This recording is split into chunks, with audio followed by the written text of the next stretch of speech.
God wants you to see this before he unlocks your success. Now, I'm not kidding about this. Here's the thing. I never really believed in God until this year, quite frankly, January 28th, and that's going to be an important date. But now I read the Bible every day, and here's the thing. I'm going to get right to it. I have made a very good living for myself. I have sold over $100 million worth of products online. I have consulted and still consult with some of the biggest individuals online right now in the info space, etc. This isn't a video about my accolades. We can talk about that another time, but I need some authority so you understand that there's other videos that will tell you about how to achieve success and the mindset that you need, and that God is within you, and that's absolutely correct, but I need to tell you something completely different. I need to tell you about a darker road. Now, I see all these 19, 20, up to 24, 25-year-olds making YouTube videos explaining life experiences, and that's okay. You see, when I was way back then, 18 years old, 19 years old, I was the first dropshipping YouTuber. I was the first one to go ahead and make content. So I understand how the content game works. And so if something works, they're gonna double down.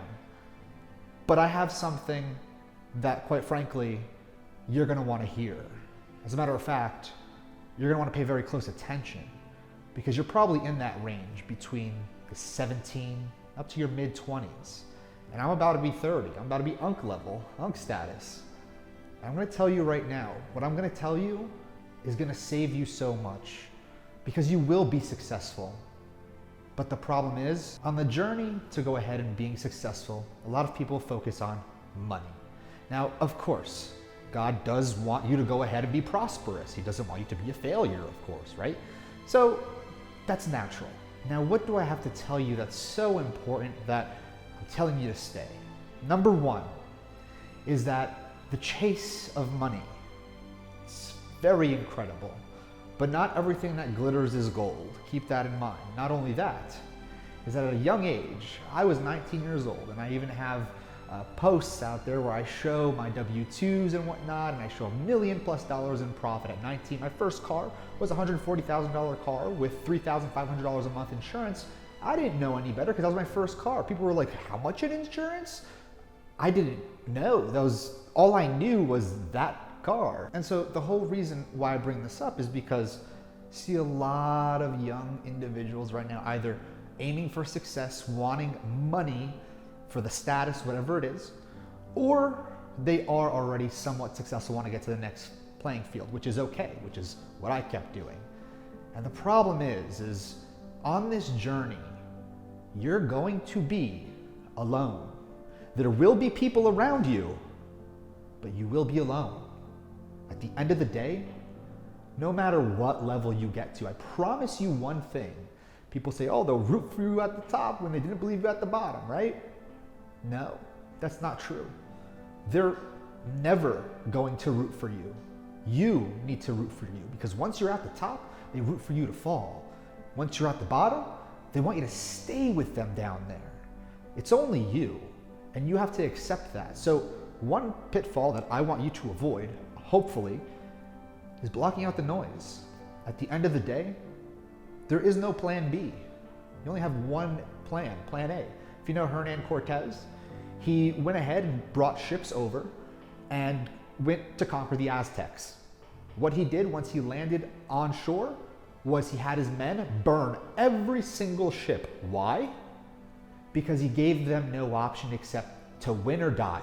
And you know what happened? They conquered the Aztecs. So don't give yourself any other options. Oh, I can go get a GED. Oh, I can go back to school. Knowing that subconsciously, you kind of put yourself at a disadvantage. So to really summarize this, you are, and doesn't require any investment. I'm talking about how you think.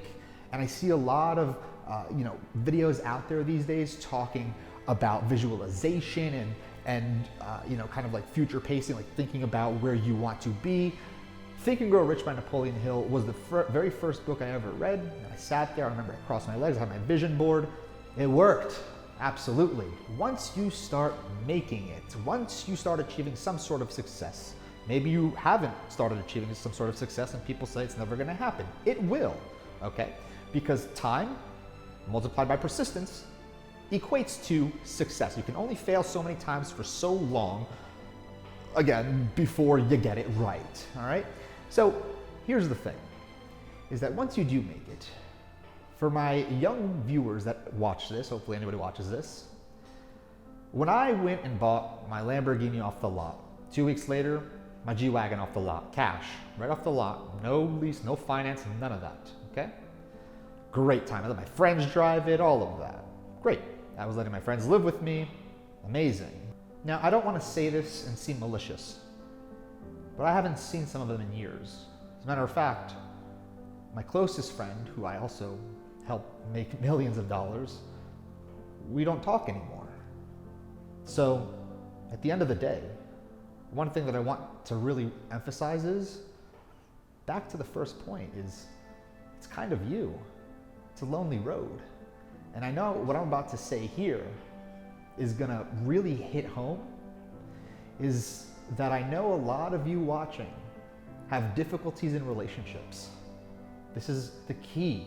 This is Pandora's box, because we focus so much of our time on what we're trying to accomplish that what do? We neglect. We do love. It's not that we do not love. It is that we don't necessarily pay attention and realize the havoc and chaos that that person that you're with, what you're putting them through. And then they have to go to extremes to get your attention to bring you back down, and you don't know what to do. And then what happens, right? They leave you completely, right? Why? Because that drastic change is what triggered you to finally snap out of it. Them wanting to spend time with you, and I'm not talking about just like a partner or a relationship. Could be family, could be friends. But in this case, I definitely am talking about relationships, because I know a vast majority of you, we're a very certain breed. It's very hard to juggle both. Trying to focus and grow and just grow exponentially and giving your time, oh boy, those become very, very difficult. But for the ones that learn to master this, that is by far the hardest art to master, because you have to balance yourself, what you want, and also balance somebody else, or continue on your own by yourself. And some people, and I thought this for a long time and partially still do, I don't mind walking this road alone. There's comfort in the darkness. There's comfort being alone. And it's more so than anything because, sure, we can hide in the facade of money, money, money, money, right? You become really good at making money because money becomes your safe haven. It's your safe space. It's the only thing that doesn't hurt you. When I work, I make money, it's not hurting me. And I know a lot of you can relate to that too. But the biggest regret that you will ever have, and I think this is the reason why, I don't have anything scripted here, but I wrote a note down. I said a prayer and I took a shower. I wrote a note down and it was a headline to this video. And I think to really summarize this all up is we all work for that green, that money, and we forget everything else on the way. And then what happens once we achieve what we want? We hit the hedonic treadmill essentially, right? And so what happens here is very interesting. I got the cars I wanted. I still love my watches. That's not gonna change. I got rid of my cars. But again, $250,000 cars, $250,000 watches, right? There's always a bigger boat. That chase is never ending. And so at the end of the day, I'm not just talking about entrepreneurs, men entrepreneurs. I'm talking about, in totality, more than anything, men. We all want to be grounded. We all want somebody that we can go to, feel comfortable with, and work not only on ourselves, but work for them. And that's the excuse we use, isn't it, right? Oh, I've been focusing so much time so I can build for us. Right. Now I really want to summarize something. And I've been talking and rambling It's the first video I ever made. I don't know if I'll ever even make any videos ever again, but I definitely know this is gonna resonate with some people. Maybe not everybody, some of you. And I hope it does. And I hope the biggest lesson I can ever give to you, the biggest lesson ever, is I hope that your hustle, your 2 days up grinding, ignoring the person that's there for you, that's been there for you, still supports you. I hope that it's potentially worth the negative outcome. What can the negative outcome be, you think? The worst case scenario can be she leaves and you get her back. I'm gonna tell you the worst case scenario. And as I said, I've never really turned to God, but I needed answers. Because 8 years, but December 2024, she said, 31 years old, let's just call it quits. Let's stop playing games. Let's get a ranch. She loved dogs. I love dogs. That was the goal. And I got a call one morning, and she was in Nashville, and yeah, her heart gave out. So that day is when I realized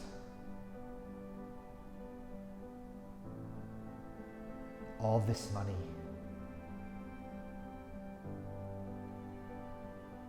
and there's one thing I can't buy. All this work, all the hell I've put my body through, all the goals, all of our plans. So I want to leave you with this warning. You might be 20, preaching to people, which is great. I don't knock you for it. I think it's great. But even those that are older than me. But remember, like I said, people like us, not even entrepreneurs, just certain men in general, you rely on your rock. You go to your home. It could be your daughter, but let's face it, your wife at first, right? Your wife, your girlfriend, whatever. That's your rock that keeps you grounded, that keeps you sane. I just didn't know who to ask, who to talk to. Like, why? And to end this off, John 14, verse 2. It's a reunion. And I think that's why. Even though I don't go to church or anything, I do believe in God, because